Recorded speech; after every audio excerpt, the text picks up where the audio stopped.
Během letních prázdnin došlo na základní škole Tyršova 913 ve Frenštátě pod Radhoštěm k několika investičním akcím. Tou první bylo rozšíření zabezpečení budovy školy. Na hlavní vstup ze dvora byl nainstalován nový informační a komunikační systém, tudíž rodiče a návštěvy budou vstupovat přes dvojí zabezpečení, jednak přes hlavní dveře, kde tedy se musí přihlásit, a potom přes ten vnitřní systém v atriu. No a zaměstnanci a strávníci cizí budou teda vcházet přes čip.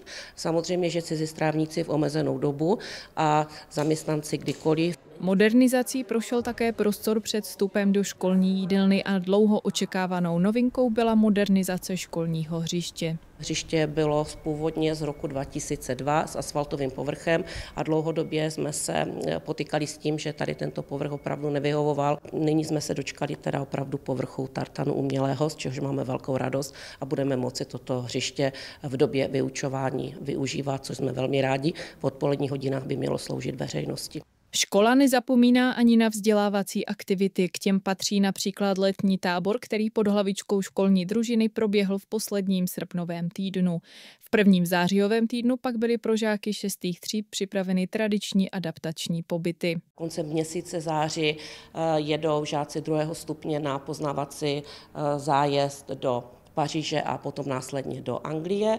A jinak, co se týká novinek, tak na jaře máme připraveny taky programy pro žáky 1. stupně. Jednak už je to osvědčený lyžáček v únoru, kdy jezdí na výjezdový lyžařský kurz na Bílou, a nově jsme připravili pro 3. ročník letní školu v přírodě. Nezapomíná se ani na nové žáky, které ve škole přivítali paní učitelky, vedení školy i zástupci zřizovatele. Přivítali jsme první školní den v to pondělí 1. září ve škole 76 prvňáčků ve 4 prvních třídách. Jedna třída už je 4. rokem s rozšířeným vzdělávacím programem ve spolupráci se Světem vzdělání.